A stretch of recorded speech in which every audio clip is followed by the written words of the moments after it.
You know, the Montreal Alouettes and Edmonton Eskimos were good friends in the Grey Cups in the 1970s. They met 5 times in the CFL final, with Edmonton winning 3 and Montreal winning 2. Of course, the blowout in 77 at Olympic Stadium in this game, which was the last Grey Cup held at Empire Stadium out in BC, where Montreal's Don Sweet was the MVP, scoring tons of points to give Montreal a 20-7 win over Edmonton by scoring 20 unanswered points. Now, the Montreal Alouettes were buoyed that year by 3 key players. Junior Ayu on defense, Sonny Wade, the great college quarterback who won the 1970 Grey Cup, and of course Heisman Trophy winner, the ordinary superstar Johnny Rogers from Nebraska. Now, the Alouettes finished the season in first place in the East Conference with a 9-5-2 record, and won the Grey Cup under head coach Marv Levy.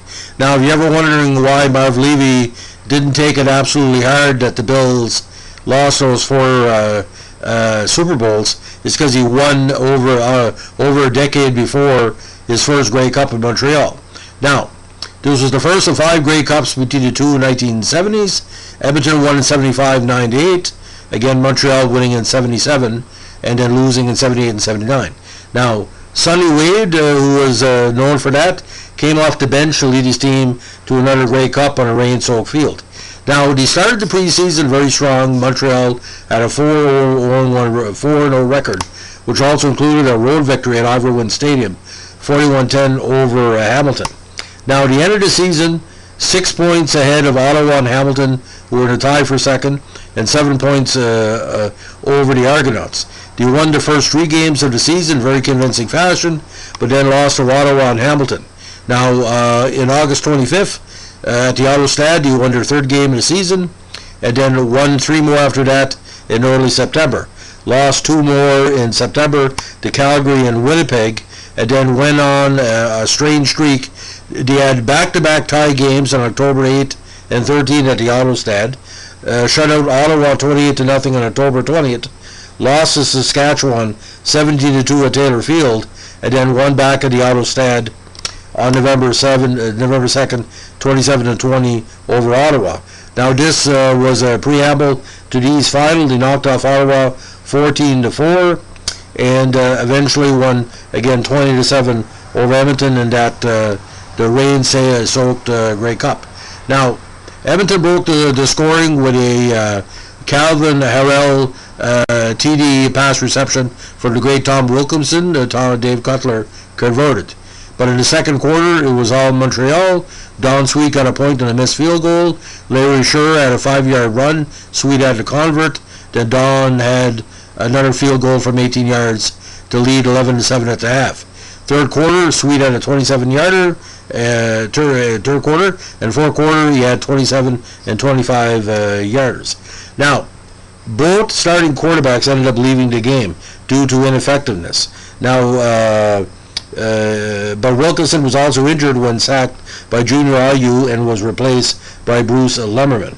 Wade came off the Alouettes bench to replace starting quarterback Jimmy Jones, who was ineffective. In his Grey Cup career, he was MVP for 70, 74, and 77, and again, came off the bench in relief like he did in 75 and as well in 78.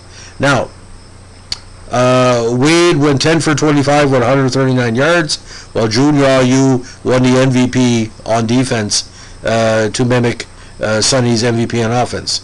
Now, this was the first year 2 separate Most Valuable Player awards were given out. They were sponsored, one on offense, one on defense, and this would be the case until 1990. Now, Edmonton and Montreal are longtime CFL rivals. The Eskimos prevailed in the matchups in 54, 55, 56, 75, 78, 79, 2003, and 2005 in overtime. The Alouettes were victorious in 1974, the Ice Bowl of 77, and of course 15 years later in the classic 2002 victory. Now, it was a rainy contest at Empire Stadium, cold and dark, and one of the announcers said, "We need more lights at the Grey Cup," literally, because the visuals on it were extremely poor. Like I said, it was like fog and rain and bleh. But the game itself, like I said, okay. I mean, but Montreal dominated most of the play. But back then, usually games between Montreal and Edmonton were low scoring. But to see Sonny Wade and Johnny Rogers finally join together to win the Grey Cup, 75 he should have won, but he sweet missed a late field goal on a bad hole by, of course, Jimmy Jones. Not his fault, but things happen. Now, the Alouettes at the time were wearing their typical A on the side helmets, but I think the numbers were in the center of the helmet, and later on he took away that. But if you're a fan of CFL unis of that era, the Alouettes and Edmonton again had the number 1 and number 2 uniforms of the area. Now, you're probably wondering why I'm not calling it Edmonton the Edmonton Elks. At the time, they were called the Eskimos. So I can't change history. I'm going to mention the team what it was named. If people are offended by that, not my category, because that was the team name at the time. And change is good, but the Eskimos' legacy has been tremendous in the CFL. Hopefully, the Elks will have that same legacy as we go on.